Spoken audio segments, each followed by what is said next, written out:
I'm thinking like, okay, well, that's it. I'll find a new job. Maybe, who knows, whatever. I'll go to a different type of institution. I'll go do something else. Who knows what I'll do? And my group was just like, nope, we've earned tenure and you're going to get tenure somewhere, here or somewhere else. And wherever you go, we'll go with you. Wow. And as long as we get to keep doing our research, they're like, we came here to do this research in your lab, and wherever you go, we'll go too. This is the Your Next Success podcast, and I am your host, Dr. Carolyn Sengel.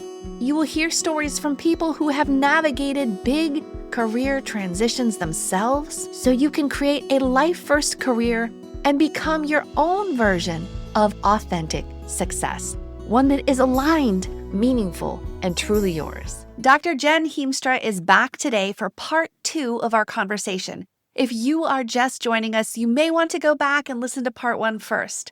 Jen is the Charles Allen Thomas Professor and Chair of Chemistry at Washington University in St. Louis, and her lab focuses on the utilization of nucleic acid molecular recognition and self-assembly to generate functional architectures for biosensing and bioimaging.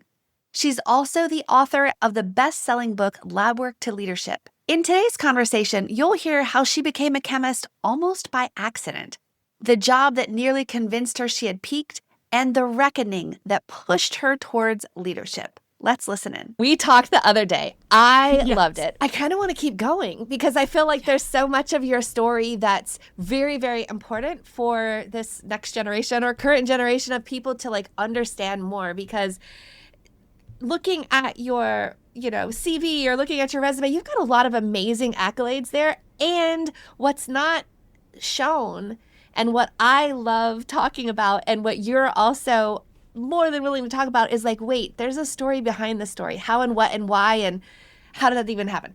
So the other day we talked about we talked about growing up. We talked about some high school. We talked about really influential mentors. I kind of want to take it up on okay, but then how did you decide you even wanted to go to college, and how did chemistry become a thing?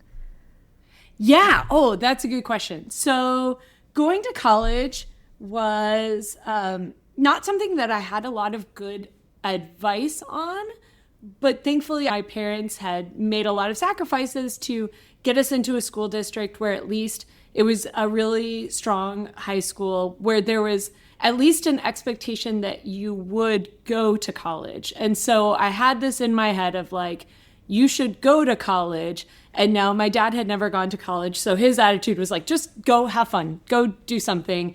My mom had gone to college, and her advice was make sure you meet a husband, because if you don't meet a husband, then you'll have to get a job and you might not like your job. And I think that was her story. And so she was like, don't do that. Go join a sorority, meet a husband. So that was kind of the sum total of the advice that I had. And there wasn't a lot of money for college, but I was extremely fortunate that I grew up in California. So I was like, okay, well, I don't want to go massively into debt to go to college, and trying to get my family to do a FAFSA was just a whole, yes. There were tears, there was accusations, it was really, really not great. And so there's no financial aid and not a lot of money, but I was like, okay, well, I live in California. I can go to a UC school for very, very little money. Why would I do anything else? This seems to be the way. So I just applied to a few UCs. I got into, I think all 3 of them I applied to. But one of them offered me free tuition. And so I went to my high school guidance counselor. I'll never forget this. It was one of the few times I talked to her. And I was like, so I got in here and here, and this one is giving me free tuition. It's a $20,000 for 4 years of tuition in-state at UC's then. It's is there a $20,000 difference between going to this school and this school? And she was like, no. And I was like, okay, I'm going to this one then. I went to UC Irvine. They paid my tuition. It was so great. I came in actually as a biology major because it was the Human Genome Project, and I love genetics, and I was really pumped to do that. But then unfortunately, I love biology, but the pre-med culture at that time in that school was just so vicious and cutthroat that I was like, I can't handle this. I can't spend 4 years with this group of people and maintain myself. I just can't do this. And so what I had done to like kind of get by is I just stopped going to class. I would go on the first day. I'd get the syllabus, so I knew when all the quizzes and tests were. And then I would basically like not do anything. This is terrible. This is not how you go to college, but I was so miserable. So I would just like wait until the test, and I would cram, and go take the test. And, of course, I missed assignments and things like that. And I realized, I could do that and get Bs, which actually wasn't great because I was going to lose my scholarship that was paying my tuition. And so a year in, I was like, okay, this isn't great. My GPA isn't where it needs to be. But more importantly, I can't believe I had this realization as a 19-year-old. I don't know, this came from somewhere beyond me. Someone must have like spoken it as wisdom into my life. But it was this idea of like, I'm cramming for tests, going and taking the tests, and I can get a B doing that. But then I forget everything. And I realized I'm like, I could probably do another 3 years of that, and I would graduate from this place with a degree, but not knowing anything about this topic that I have a degree in, not having learned anything, and thought, wow, that would really be a shame. So I was like, okay, I'm going to there's like this course sequence that if you got off the train, like you didn't come around again for another year. Yeah. So I was like, okay, I sat down, figured it out, was like, what would it look like if I press pause for a year, take a 1-year vacation from my major? Could I, a year from now, if I wanted to, hop back on and still finish in 4 years? And I was like, I looked and searched and made my grids, and I was like, okay, yes, I could. It would be a little wonky, but I could make it happen. So like, okay, I'm going to get a 1-year vacation. I kind of like gave myself the liberal arts experience. I explored, I took constitutional law, I took criminal justice, I took psych, I think I took astronomy, an environmental class. I actually took the class that set my career I took bioethics. And it was like, again, Human Genome Project and euthanasia and all of these incredibly important topics. I loved it. And I was actually like, okay, I found what I'm going to do. I'm going to be a political science major. I'm going to graduate, and then I'm going to go to law school, and I'm going to go into bioethics law. But the only trick there is like, I didn't understand how to do that. I was like, I know how to go. Like, I think I can kind of see like how you go become like a practicing lawyer, but like, what is it even a bioethics lawyer? What does that job look like? I didn't have the tools or access to resources to even understand what the path was to get there. And what that, like how I could turn that into a job. But at the same time, I had to do research, and I had no idea how to join a research lab. But I was kind of putting myself through college, and one of my jobs, I had a few jobs, and one was that I was a nighttime stockroom attendant in the OChem teaching lab. So I would like check out the glassware kits to students taking labs, refill the reagents and all that. And so and the people who'd show up to TA those labs were all the first and second year grad students. And so we would kind of like chit chat before and after the labs. And I was like, well, being a chemist had never been on my radar, but I was like, I need to do research. I have no idea how to join a lab. But I didn't hate OChem. I didn't love Gen Chem. Why did you need to do research? Like, was that part of the thing? Because you had to do research. I mean, I did research, but I didn't have to do it. There's the senior honors project. I had to do some senior honors project thing, and that made me have to. Yeah, I was in the campus-wide honors program. We had to do research. Okay. And so I was like, well, I didn't hate OChem, and I know all these grad students, and maybe they could help me, join a lab as an undergrad. And so I talked to them, and I joked because they were like, oh, go look at the faculty pages, which at that now would be web pages, of course. But at that time, it was literally these pieces of paper like on the wall outside the department office, like one-pagers about each faculty member's research. And I stood there and I read, and I was like, ooh, that one looks cool. And I went and talked to that professor. And I always say, Professor James Noack, for reasons I will not understand, I was so clueless as an undergrad. I was like, well, I don't think I want to be a chemist, but like, I really liked OChem, and I work up in the stockroom, and can I do research? And he gave me a shot.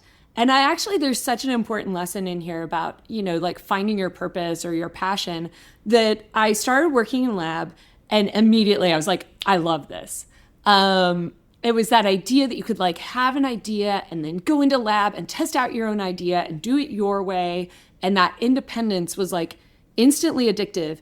But at the same time, like I had never thought I would be a chemist. Like that never occurred to me. So I spent a full year telling people like, oh, hey, I'm like working in this lab and I'm really, really having a blast. I absolutely love it. I don't like want to be a chemist, but I'm having a lot of fun at this. And it was really just James and everyone in the lab who kind of started like, once they saw, they're like, oh, you're like coming in here on like the evenings and the weekends and like you like research that much. They were like, you should really go to grad school. And I was like, no, I'd never get in and I could never get through it. You know, maybe I'll get a job as a chemist. And they were like, no, you should really think about grad school.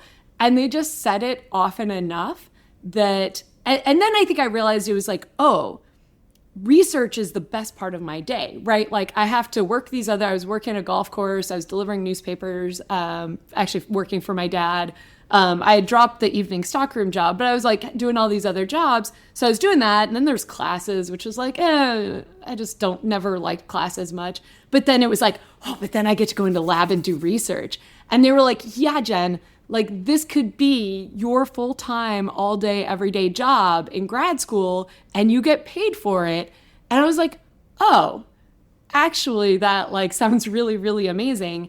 And so they talked me into applying, gave me a ton of great advice about like where to apply and which labs were healthy labs that there was like a list of labs that I was like not allowed to join, basically awesome. Because they were like really toxic faculty. And they highly vetted my choices. And I applied and I got into Illinois and realized that the work happening in Jeff Moore's lab was really fascinating and realized that he was the kind of mentor I wanted to have. And so I actually the day after my last grad school visit weekend, I called him up and said, I'm coming to Illinois. I want to join your lab. Like, when can I start? And he was like, when can you get here? And I was like, well, so I had finished like 4.5 years. So I was like just hanging out, snowboarding, and taking a breather. And so I was like, well, my lease is up like April 20th. So how about May 1st? He was like, done, let's do it. You're here. And so I went out and started grad school, but that's how I became a chemist. It was really a completely accidental thing of it just, if I hadn't had that job in the OChem stockroom, and even that happened because I took Orgo over the summer after my first year because I was like, oh, it's going to be this class I hate. I need to just get it out of the way. But then I actually really enjoyed it. And then at the end of summer, they were advertising because they needed to hire a stockroom attendant. And my other jobs were like morning jobs. So I was like, oh, I could pick up like an evening job and get more hours. And so I was like, okay, that sounds fun. Let's do this. Oh, that's amazing. Okay. And in undergrad, because like grad school hadn't even been on your radar as something to do, but somebody gave you that, or your mom, right? Go make sure you find a husband. Did you find a husband in undergrad? Oh, that's a great story. So when I finally figured out what I wanted to do, right, when they were like, you should go to grad school. And I was like, oh, maybe I could be a chemist. And it was so much fun because I hadn't known. I had spent this couple of years not knowing what I was going to do with my life. And then I was like, oh, I found this subject. And I was really enjoying actually, as much as I didn't really enjoy classes, but I enjoyed those classes the most out of all my classes. Yeah. But I was loving doing research. So I was super excited. I was like, I finally figure out what I'm going to do. I'm going to be a chemist. And I told my mom, and she was like really upset. And I was like, what's going on? Like, I can get a job. Like, this was before grad school, was really like a total certainty. But I was like, look, I can like graduate. I can get a good job. It'll pay well. Like, there's all these things I can do with this degree. And she just kept being like, she was really upset about something and she wouldn't say what. I finally got it out of her. And finally she broke and she was like, look, Jen, if you become a chemist, you are going to end up working in a dark lab at the end of a dusty hallway, and you are never going to meet a man. And Yeah, I have a lot of things I kind of wish I would have said in that moment. I think I just was like, Mom, it's chemistry. There's men everywhere. It's like it's mostly men. Like it's gonna be fine. And I don't think she liked that answer very much either. But then because I actually didn't meet a husband in undergrad, I kind of like failed my assignment. No one objected too much when I went to grad school. It was like, okay, well, she's clearly just made a waste of her life. So whatever, let her, she's going to be a spinster. So let her go off and do this PhD thing. But then I actually did meet my spouse in my first year of grad school. We met and started dating in our first year. We got married in our second year. Oh, wow. And it was, I always say I never second guessed my choice of graduate school.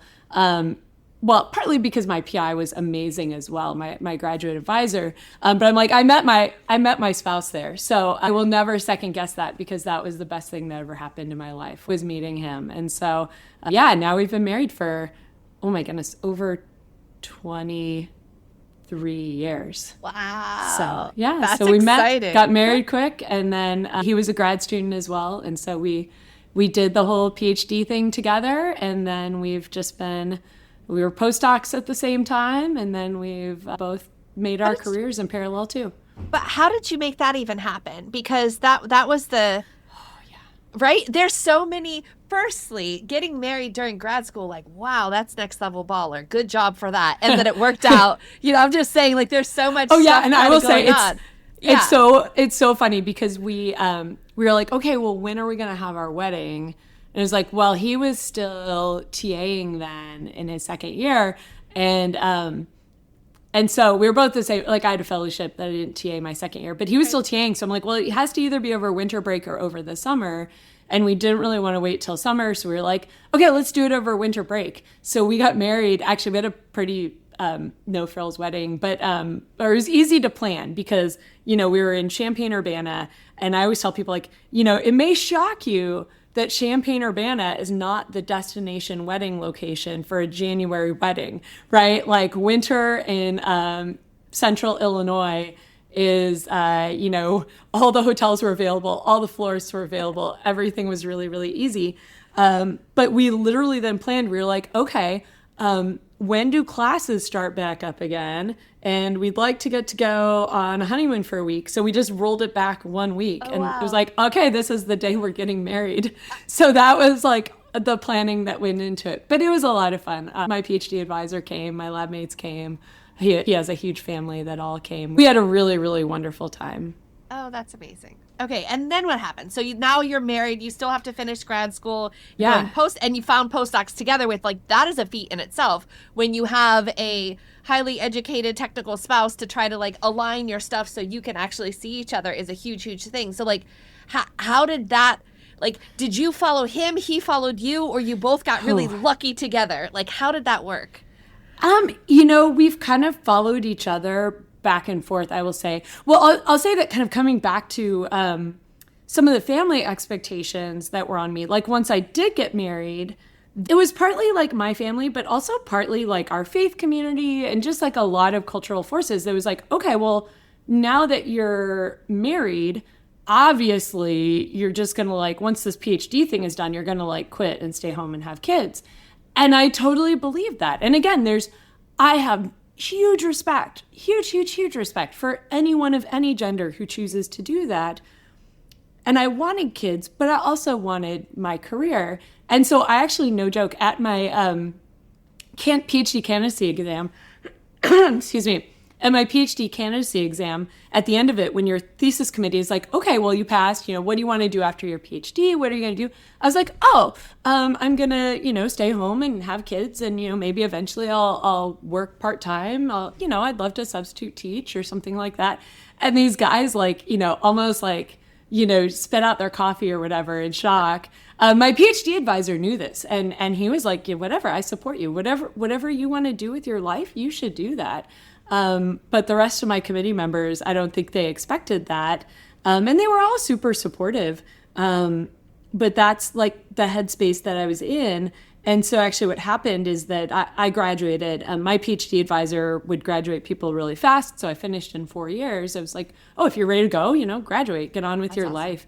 And so I took an industry job while I was waiting for my spouse to graduate. He had a little bit of time left. And it was like, okay, now's the time, like, I get pregnant and stay home and have kids. And it was actually what changed me is that didn't happen. And so it was like, okay, maybe we can never get pregnant. But then we did, and then we had this pregnancy loss in this really wrenching way. And then that broke me. And it was just like, what? Like, this is the life that I've been told that I have to have, whether I wanted it or not. And like, it wasn't really what I wanted. And now I can't even have that. Like, what the heck? I probably said something stronger than that. And so it just was like, okay, that's it. I'm going to do what I want to do. And my spouse was like, yeah, I didn't want that for you. Like, I wanted you to have what you want to have. And so we basically said, what do we want this to look like? And so that's when I decided to do a postdoc. And so I got in touch with David Liu, who I'd known since I was looking at grad schools. I'd met him when I was looking at PhD programs and stayed in touch. And I emailed and said, hey, I decided I wanted to do a postdoc. I would love to postdoc with you. Do you have a spot open? You know, I'm in this industry job for 2 years till my spouse graduates, but then we're going to go postdoc. And he was like, yes, we'd love to have you. And so I was so lucky. So I looked at my spouse and I was like, well, if I'm going to tell you have to find a postdoc in a certain city for us to live together, it's Boston. Like, and so he looked around, and his advisor was really supportive, and he had a couple of offers and chose one of those that he was most excited about. And so we went there. And then, but yeah, the dual career, anyone who says, oh, it's a two-body opportunity, I'm like, I'm going to punch you in the face. Like, no, It's not. Right. It is. I try to call it like the dual career situation or challenge. And it was bumpy, like with the first real job that we had, I will say, like, but then once, you know, I got my tenure track job, and that was a whole, like, I never thought I could, this is like what I dreamed of. And I just thought it was impossible, because actually we went to Boston, and then the week we moved there, we found out we were pregnant. So I was like, wow. Oh, because we were like, well, we can maybe never have kids, but if we try and time it, then it definitely will never happen. Like, if we wait till I'm at some point in my career, then the likelihood goes to zero. Yeah. So if it ever happens, it'll happen when it happens. And that was the start of our postdocs. So then we had a baby during our postdoc, which was like not really done back then in chemistry. And so then I was like, well, there's no way I can have a faculty job now. But then thankfully, actually, all of my advisors, all three of them, were like, you know, if you want this, like, it may or may not work out, but you really owe it to yourself to go for it. And I was like, okay. Yeah, let's try. That's so amazing. Okay, I want to dial it back. Yeah. Sorry, I was a lot. No. I'm here for it. I'm down for it, and I'm also like, because I was curious about this. Like, I had a little highlight on my paper, right? Oh, about the wow. So hi, my name is Carolyn. I'm an overachiever. I literally have like probably 10 pages and whatever. It's all good. I wanted to make sure I was prepared, because like, this is important. I do that anyway, just because it's important. Every conversation is important. So this, like, I went to industry briefly thing, right? Yeah. Was at that time, was that company at the incubator at your university, or had it moved? Because it looks like right around that same time they built like you a really did your huge research. Lab right around the same time. Yeah. And so it's like you leave grad school and you like taste industry for a minute, and you're like, but wait, I don't know. So I'm really curious about that whole experience. How did you get that job? What did you actually do? What was the day in the life? What were the things that were making you think like, gosh, can I have a postdoc, please? Like, this is not talked about often. Yeah. And I will say my experience was very atypical. So I went to work for a company, and they were in an incubator space, which was actually really nice, because then we used the NMR facility back up at the university. And so I would like get to like go, I'd plan my reactions so that I could like meet up with my spouse for lunch, and then I'd go run my that's awesome. MRs and come back. So it was like really fun because I was like, I had somewhat left. It was really, it served a lot of purposes. So number one, I mostly just saw it as, well, I need to do something until my spouse graduates and until I get pregnant and stay home, right? That was the number one thing. The number two thing is there's this story out there about like me having a postdoc offer taken away. I always have to say that was not from the actual person I ended up postdocing with. That was someone totally different. And I was going to stay in postdoc in town, and then that happened. So I was like, okay, well, let's do this industry thing then. And this company was hiring. They were growing. And so I interviewed and got the job and thought, okay, well, let's give this a try. And I was still in a mindset of like, if I ever did have a career, there's no way I could be a professor. And so if I ever did have a career, it would be in industry. I don't know why I thought that. It makes it sound, I've never thought that industry was lesser than academia. I just thought I could never like be in this like leadership role as a faculty member, or I could never, I think a lot of it was like I could never make the commitment to a tenure track position because there was this sense of I need to know that I can bail whenever I need to like raise a family. And so you can't just like go into a tenure track position and then 3 years in be like, nah, I'm going to peace out for a couple of years, right? It just like felt like something that I couldn't do, but industry felt more flexible. And so I went there, and I also was like, okay, well, maybe this will be a thing I do forever. You know, if I decide I can have a career at some point. Maybe I had a glimmer of thinking I could have a career and kids at that point. I do remember talking to some people, and someone were like, oh, well, I just go part-time in my job, and then I have kids. And I was like, oh, maybe I could do that. That sounds good. And so I went to work there. And it was, I tell people it was a very atypically bad industry experience. So I always tell people like my industry experience pushed me back to academia, but it isn't that one is better than the other. It's that there's, every job has good and bad things, and every person's different. And so you find the job that has the good things that are really important to you and the bad things you find most palatable. I'm sure you tell people this all the time, right? And you go there, right? And so for me, academia had the good things that were really, really important to me, the independence and the autonomy and the creativity and the mentoring, and the bad things I found most palatable. And so for me, that was the right fit. But industry felt like a lower barrier path, and I might have stayed in it had the situation I was in not been so bad. Imagine what your life would be like if your career aligned with who you are, what you do best, and actually fueled the life you want. At Next Success, we support all ages and stages through career transitions, from students exploring majors or careers to professionals committed to self-awareness and leadership growth. Stay connected and explore what's possible at nextsuccesscareers.com and follow Next Success Method on LinkedIn, YouTube, Instagram, and Facebook.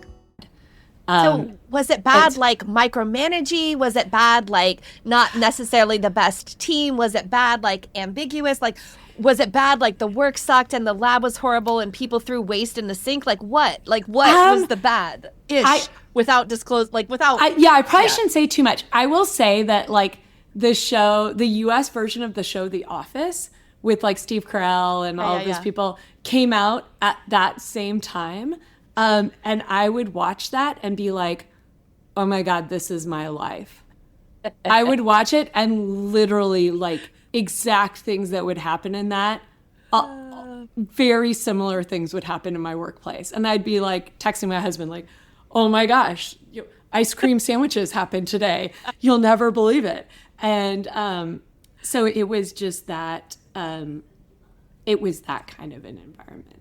Gotcha. So just for the multitude of reasons, like I was like trying to reflect and like writing stories of different things too. I'm like, my first time I learned about chemistry, I learned about like the environment has a whole lot to do with how well the reaction happens, right? And that's true in like actual chemical experiments. And it's also true as like us in a workplace. And us in like it's the environment, people. You could have the same job in a different environment, and you may have a totally better or worse experience. And I will say that for part of it was a CRO, and for part of my time there, actually when things got really bad, I was like, I'm going to quit unless you put me on this project, because it was a project that was contracted to a startup from one of the faculty at the university who I really, really liked. And he was this wonderful, wonderful, wonderful human being and scientist.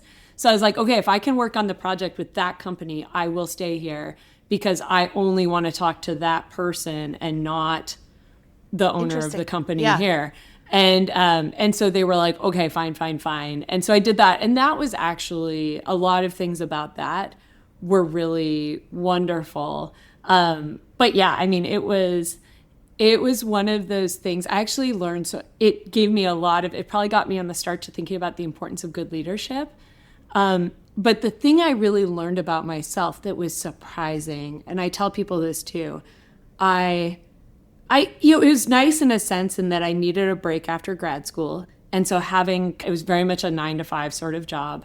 But then as the treatment of employees was so non-ideal, I kind of realized, like, I can't give this place more than what they're asking of me. Yeah. Like, I'm someone where I'm like totally intrinsic, like I'm gonna do my best to see what I'm capable of. And I was like, I just can't do that here. I need to just do what's required of me and no more. But that was like really easy. And so I started doing that, and it was fine for a little bit. But what I found is after like a year and a half of that, it completely shattered my confidence, because you start to believe that's all you're capable of. So it was like, wow, this is all I can do. And it actually, credit to my postdoc advisor, I showed up there like a shard of myself and had no confidence. And I was just so used to like, okay, you go to work and your job is just to like, there's a great one-liner in the office where like, what we have here is a run out the clock situation. And that was like every day in my job is like, I need to just get through these 8 hours and fill these 8 hours in a way that meets expectations. And I got so ingrained in that thinking that it completely undermined my self-confidence. And it took really all of my postdoc, and thankfully a really wonderful mentor to like build my confidence back up and help me think that I was actually capable of being good at things. Oh, wow. I'm so glad for good mentors and your husband graduating and moving. Yes. And okay, so now you're in this postdoc experience with a wonderful mentor, and now you also have a baby. How does that work? That was so hard. Like, did you take a couple weeks off, or were you like some tech CEO like took a day? And I'm like, what? How do you take a day? Like, stuff is healing down there, So yeah, I will say first and foremost, my postdoc advisor. This is what a wonderful person David is. All of my advisors, absolutely amazing. I mean, they've done so much for me, and I could tell great stories about all of them. But I show up, it's my first conversation as I get to Boston. I meet with David. I'm like, so I've got some news. I'm pregnant, and I'm going to have a baby in 9 months. And of all the things he could have said, he said the one perfect thing. He was just like, congratulations. And he meant it. He was like, congratulations, that's so amazing. And then he was like, do whatever you need. And I was actually fortunate that he was HHMI funded, and he put me on that. So then I was actually an HHMI employee, and they had amazing benefits, which was like... What is HHMI? Harvard? Howard Hughes Medical Institute. Howard Hughes Medical. Yeah. Okay, So, and so they fund the top innovators in biomedical research. But they have this interesting structure where... if you're a postdoc, you're actually then, paid by them. You're their employee, which was wonderful. It's the best thing that could have happened. And so they actually, at a time when parental leave was not common, they provided parental leave. I think I had like 6 or 8 weeks of paid leave. And my postdoc advisor came by, as I was nearing my due date or halfway through. He was like, how much time did they give you off? Did they give you paid? And I was like, oh, this much. And he was like, you're going to need more than that. Like, add 3 weeks to that. And so I ended up taking like 9 weeks off. And so I had 2 months of just like, I had wonderful lab mates too. They were like, because I would commute on the subway every day on the T. And so my friends in the lab were like, okay, but if you go into labor, I was like, I'll just take the T to the hospital and fine. They're like, no, you are not doing that. One of my friends was a postdoc upstairs. She's like, we drive to work every day. We have a car here. You are calling me if you go into labor at work. You're not having a baby. Like a woman had given birth on the T that year. And it was like, she's like, you're not gonna be that person. So I was like, okay, yeah. I ended up being induced anyway, so it's fine. But yeah, so he was so supportive. So I took like 2 months completely off. And then I came back full time. But actually, to our previous conversation, like there was this weight of expectation again of like, oh my gosh, I'm a terrible person if I go back to work and if I put my kid in daycare. And the only reason I didn't quit is I felt this sense of like loyalty of like, oh my gosh, this postdoc advisor who's so wonderful and he has given me this amazing opportunity. He waited 2 years for me to, be able to leave Champaign and show up here. And I'm pregnant, like my first 9 months in the lab, I'm pregnant, which I worked hard, but everything's a little slower in chemistry when you're pregnant and you have to be like extra hyper safe. So I'm like, if all he gets, like he's invested all of this in me. And if all I give him is this 9 months of like 75% effort, and then I quit, that's not right. So I was like, I owe it to him to go back, which he would be like, you don't owe me anything. But I was like, oh, I don't feel like I can ethically do that. But then, so it was so wrenching to put my kid in daycare. I was like, I felt horrible putting my kid in daycare. But then I went to work and realized how much I loved being at work. And I was like, and then I felt horrible that it didn't feel horrible putting him in daycare, right? It's all guilt. You get guilt it's about the whole everything. thing. The whole thing is just everything. Like insane. Multidimensional guilt, yeah. And then your hormones are like completely crazy. And then you have this like little human that's dependent on you. Although like the nice little bit of ability to not have to be 24/7 with this beautiful human that you made and also love dearly, then probably allowed you to be a fresher mom to appreciate all the little things versus the constant, like every little thing just became like, because I had gotten laid off after my husband got laid off when I was pregnant with our first kid. So then I was like, okay, cool. You're way more patient. You'll be a stay-at-home dad then. And then when I was pregnant with our second kid, I got laid off and he was still at home. And I was like, which yay, he was still at home, but like somebody had to be a grown up and go get a job, right? So it's just like, but it was so much. It was just so much that those first, like it was just a blur. You don't even know what time it is or what day it is. But And I had total like postpartum, like I had mild, but still, I mean, who doesn't have something after that when your hormones are doing that? So so I had 2 months off and then I came back and then I, fast forward through like all of the self-doubt and I could never have a faculty job, made a last minute decision to apply, somehow got a job, moved to Utah. But then actually on the child, family creation journey, like we had another pregnancy loss. And then it was like, okay, I can never go through this again. Then had a surprise pregnancy, a very, very good surprise. But then the interesting thing is with the second one, I was 3 years into my faculty career. And I say this in a way that like, I think it's everyone's choice what and how they do things. And it ended up that by the time I was willing to tell people I was pregnant after everything we'd gone through, I was scheduled to teach an 8-week class that started like 3 weeks after my due date. And I was like, okay, I'll really make life tough for the department if I say I'm not going to teach this. And I actually make it tough for me because then it messes up like my teaching release and I'll have to teach a new class next year.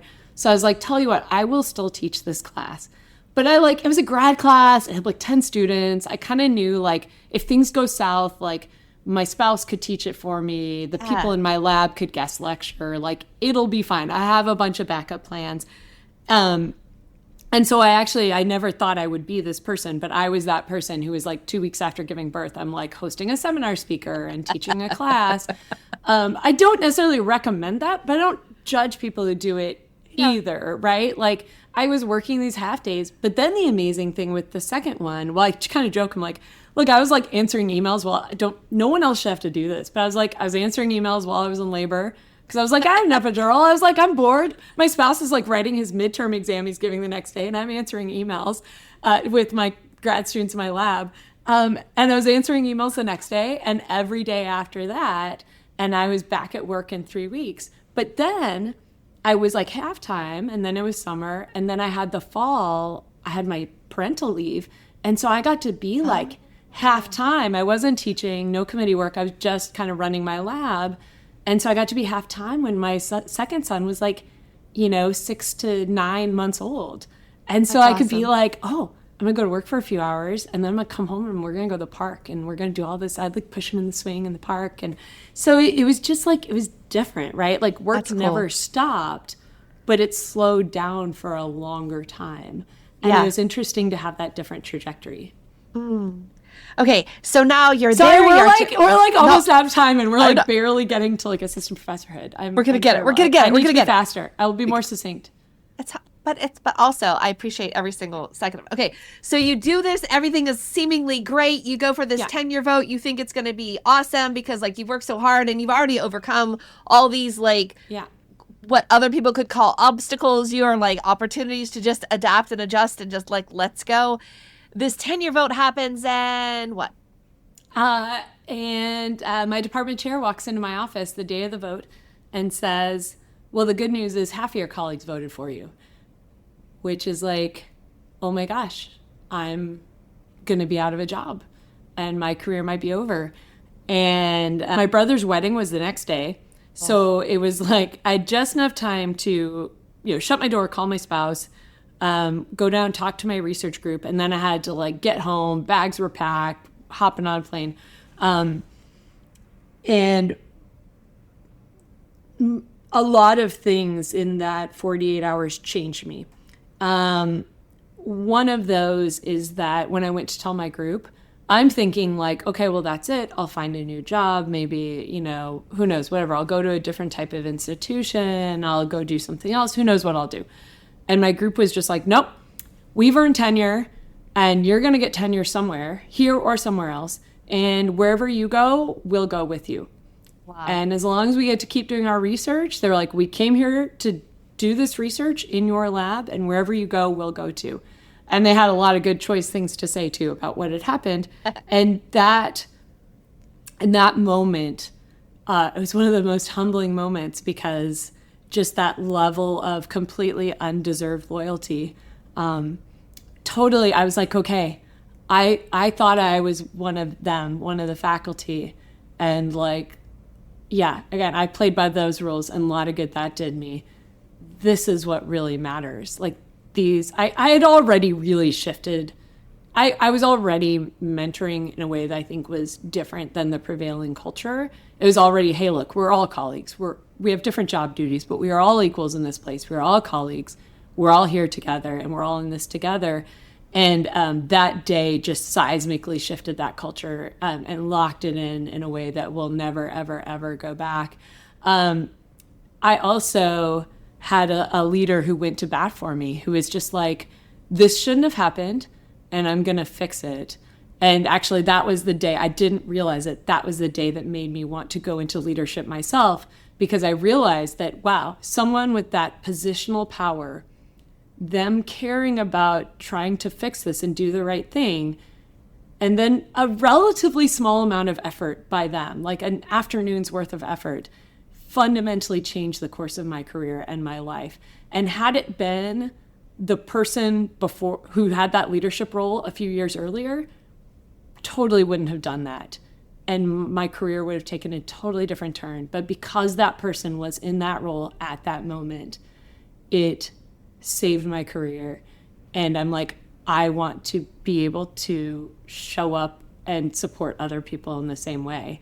So it's like, I want to be in leadership so that I can show up and at least, I'll make mistakes all the time. I will fail, but at least stand up for this set of values and act according to the, and I remember with that leader, I was like, oh my gosh, thank you so much for doing this. And they were like, don't thank me. It's just the right thing to do. They were like, you earned tenure. I'm just giving you what you earned. And I've just never forgotten that. And so, and just so many things about that. Like, when you're on the faculty trajectory, like this is all you think about for 6 years is like, get tenure. How are you going to get tenure? How am I going to get tenure? I don't know. Are you going to get tenure? How do I get tenure? What if I don't get tenure? It's all you think about. And then you think, I could never go through not like a bad tenure. Like, it's just the kind of nightmare thing you think, how would I ever get through that? And then when you're in it and you don't have a choice, but then I came out of it. Our lab thrived that year. I had a colleague who said they basically voted no on my case because they thought I'd never get another grant for some reason. I was like, what evidence? And so we got like 6 new grants that year. Oh, we brought in so much money. So did you stay there? So, so like, did they fix it and like you ended up getting tenure? Or like? So I got tenure. Yeah. But then also in that process, like other universities kind of were like, well, are you interested in a move? And I was like, I'd be open to it. Because it's tough to like stay in a place where like the mental toll of like walking around and being like, half of these people don't want me here. Half of these, like sitting in, how do you sit in a faculty meeting and be like, half of these people wish I wasn't here? Yeah. Or I would sit in seminars and think, half of these faculty sitting in these rows with me are sitting here thinking, gosh, I wish we had that seminar speaker as our colleague instead of Jen. And that was just too much. I was just like, I can't. I had some people who were amazing supporters of me while I was there, and that made it tolerable. But I was like, I can't sit here and know that this many people just are literally sitting here wishing I wasn't in the room. And so moving to another university, like so now you've gotten tenure at a university and now you go to another university, but do you like bump down on the track or like they bring you in, then they're like, you're already a tenured position. Yeah. Like how does... Universities are such an interesting system. So there is an expectation that you always get brought in at the same rank or higher than what you were at your previous university. So they know if you're tenured, they know they have to hire you with tenure. Or if you're a full professor, they have to hire you as a full professor to make it attractive, right? That's generally what happens. But the interesting thing is you still have to go through the process again. And so I had to move and go through the process. And like, I'd been so traumatized by this process. I remember that was such a stressful year. And my chair would just be like, look, Jen, we've hired you. We have to give you tenure. Like, we would look so bad if we didn't. But it still was like so, but I'm like, but I've had people tell me it's going to work out and it doesn't, right? Right. And so nothing you say will make me believe that. And then I actually went through promotion at that university, and that was a super traumatic thing too, because of some actions of a really problematic colleague who was like kind of like stalking and bullying and harassing me. Gosh. And had like tried to kind of undermine my promotion case. And so it was actually only when I moved here to WashU, even when they bring you in as the chair and as like a named, professor, you still have to go through the tenure process. And it was like the first one ever that I was like, I'm actually not worried about this. Like, I finally could get to a point of being like, they hire you as a department chair when you're a full professor and they don't give you tenure. That would be really bad. So I think it's going to be okay. And it was the first time I could it was like very healing, because I'm like, oh, this is the first like non kind of like weird or non... Maybe it's the first like one where I could actually breathe and just trust that the process will go normally. Oh, that's amazing. Okay, so along these ways, you have experienced great mentors interesting environments, leaders that make you wish they had better skills. And so you decide, I know what I'm going to do. I'm going to write the book I wish I had. Yes. So the greatest gift that came out of my bad tenure vote was complete clarity around what I wanted from my career. And it was this sense of academia has a lot of issues, and a lot of that stems from bad leadership. And I want my career, like I love my science that we do. I think we're actually doing science that has possibility to impact humanity by curing disease, right? Or better diagnosing disease. But I was like, if there is one thing I achieve in my career, I want to, in at least my own small way, create a healthier academic culture for the next generation of researchers. And the way that we do that, one of the ways we can do that, and the way I want to do that, is through good leadership. And as I started to think about these topics, and as I got active on social media, students would reach out to me because they'd be like, I'm in a really bad situation with my PI, the person who runs my lab, essentially their boss. What do I do? And what the realization was that so much of that, there are some just genuinely malicious bosses out there. We've probably both had some of them. But there's many, many more who want to do a good job and just don't know how. And it was this realization of like this job, we get all of our trainings in technical skills, and then you rise to a point where they're like, oh, you're now in this role where you have direct reports, and it's your job to manage and mentor and supervise and, help this group of people succeed.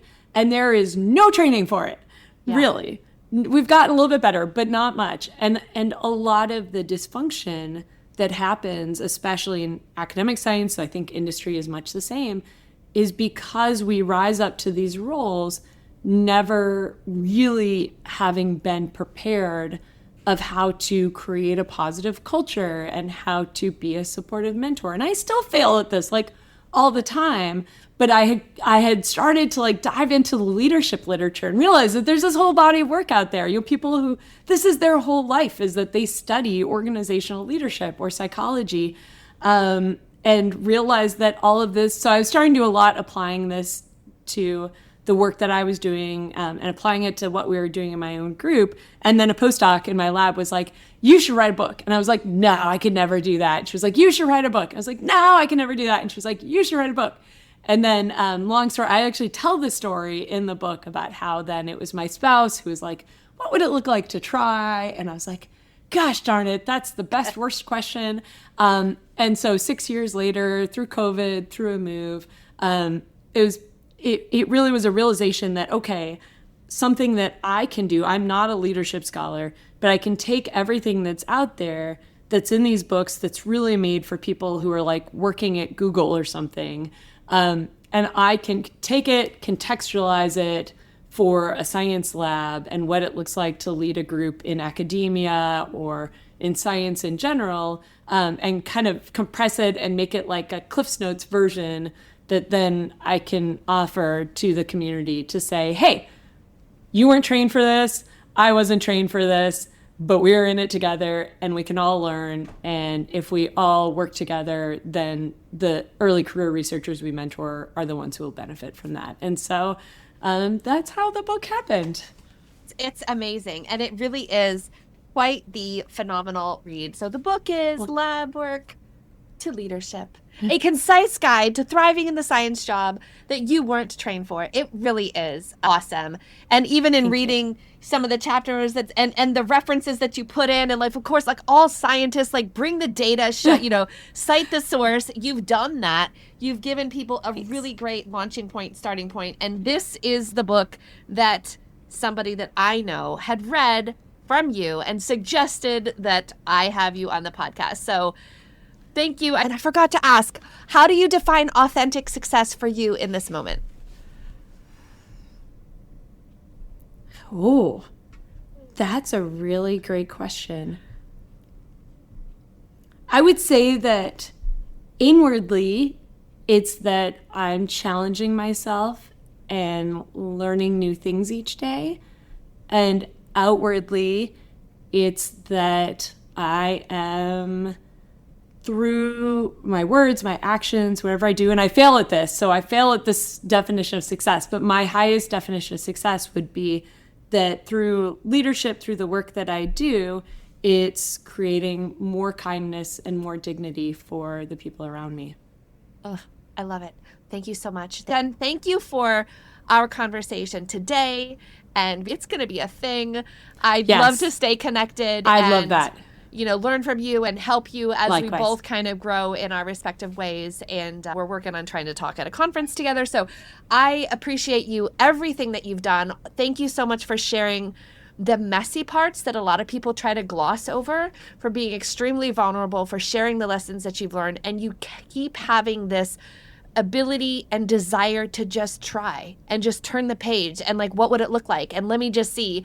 And phenomenal story. Thank you for being on Your Next Success. And I can hardly wait to see what your next success is going to be. Thanks so much for having me. This has been so much fun. I've loved this conversation, and I'm super excited for our next collaboration. Thanks for listening to Your Next Success with Dr. Carolyn Sengel. Remember, authentic success is yours to define and includes aligning your career to support the life you want.